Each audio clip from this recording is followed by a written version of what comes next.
Assalamualaikum warahmatullahi wabarakatuh. Kembali lagi di channelnya Kanur Okta, dan kali ini Kanur akan membahas tentang sound horeg. Mungkin di antara kalian semua pernah mendengar sound horeg, dan pastinya juga kalian pernah dengar kan apa sound horeg itu. Dan nggak cuman kita aja, tapi semuanya pasti tahu tentang sound horeg. Nah, jadi langsung Kanur bahas aja ya tentang sound horeg ini. Jadi, anggota Komisi DPR RI Muhammad Kozin mengatakan penggunaan sound horeg atau sistem pengeras suara ukuran besar yang marak di sejumlah daerah membutuhkan pengaturan, bukan pelarangan. Dia menyebut pengaturan sound horeg perlu diperhatikan berbagai aspek, mulai dari aspek yuridis, sosiologis, hingga filosofis. Bentuk pengaturan sound horeg dapat berupa peraturan maupun panduan yang diterbitkan oleh pemerintah, khususnya di tingkat daerah seperti gubernur, bupati, dan wali kota.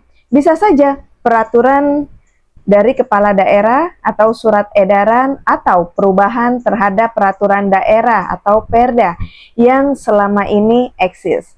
Seperti Perda menyelenggarakan ketertiban yang hampir semua Pemda itu memilikinya. Dia menyebut pengaturan tersebut dimaksud untuk memotret fenomena sound horeg yang berdampak pada aspek ekonomi, khususnya pada usaha mikro, kecil, dan menengah UMKM, serta hiburan. Namun, sound horeg juga menimbulkan persoalan di tengah masyarakat. Pada poin inilah relevansi pengaturannya. Kozin menuturkan isi dapat mencakup radius penyelenggaraan kegiatan dari perkumian warga. Misalnya, di tempat pertunjukan khusus atau di tempat terbuka. Prosedur perizinan besaran desibel yang dapat diputar dengan pertimbangan kesehatan telinga, serta kegiatan yang tidak terdapat unsur pornografi atau porno aksi. Pemda harus arif dalam merespons aspirasi dalam yang muncul, termasuk dari fatwa MUI ini, dengan minimalisasi akibat buruk dan mengoptimalkan manfaat. Regulasi sebelumnya, pada Jumat 257, pemerintah Provinsi Jawa Timur sedang menyiapkan regulasi dan membentuk tim khusus untuk merespons fenomena sound horeg yang marak pada sejumlah daerah di Jatim. Kami mendengarkan paparan tentang sound horeg dari berbagai sudut pandang, menghadirkan MUI Jatim, Polda Jatim, dan perangkat daerah lainnya. Kota Gubernur Jatim Khofifah Indar Prawansa dalam menyikapi fenomena sound horeg, Pemprov Jatim melihat tinjauan aspek agama, lingkungan, budaya, hukum, bahkan kesehatan untuk mencari jalan tengah supaya bisa memberikan solusi terbaik bagi semua pihak. Sound horeg banyak ditemukan di Tulungagung, Banyuwangi, Pasuruan, Jember, Malang, dan daerah lainnya. Menurutnya, regulasi seperti peraturan gubernur atau surat edaran perlu segera diterbitkan. Dan juga mantan Menteri Sosial itu menyatakan apakah nanti bentuknya pergub, surat edaran, atau surat edaran bersama. Konsidernya harus dibuat yang komplit.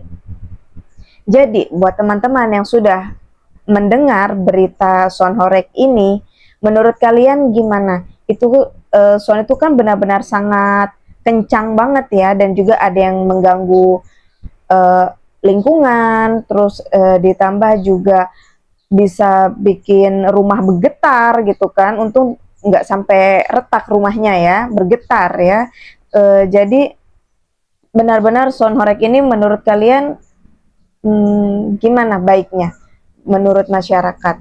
Tapi ada beberapa masyarakat juga yang senang mendengar suara kencang gitu, musik, karena kan ini musik ya, musiknya sangat benar-benar ya ada yang mungkin kalau yang rada stres menikmati sekencang itu gitu. Tapi untuk orang yang benar-benar introvert atau mungkin orang yang tidak suka kebisingan atau tidak senang dengan keramaian dan juga berisik di telinga, mungkin itu juga bisa menjadi apa ya, terganggu. Tapi di pembahasan sound horeg ini benar-benar kalau kita di lingkungan yang emang awalnya adem, tenang, tiba-tiba ada hal seperti itu pasti juga sangat-sangat terganggu. Jadi semoga segera surat edaran atau tadi dilarang atau tidak dilarangnya juga semoga cepat terselesaikan. Dan buat kalian semua jangan lupa komen di bawah ini. Terima kasih banyak, sampai bertemu lagi. Dadah.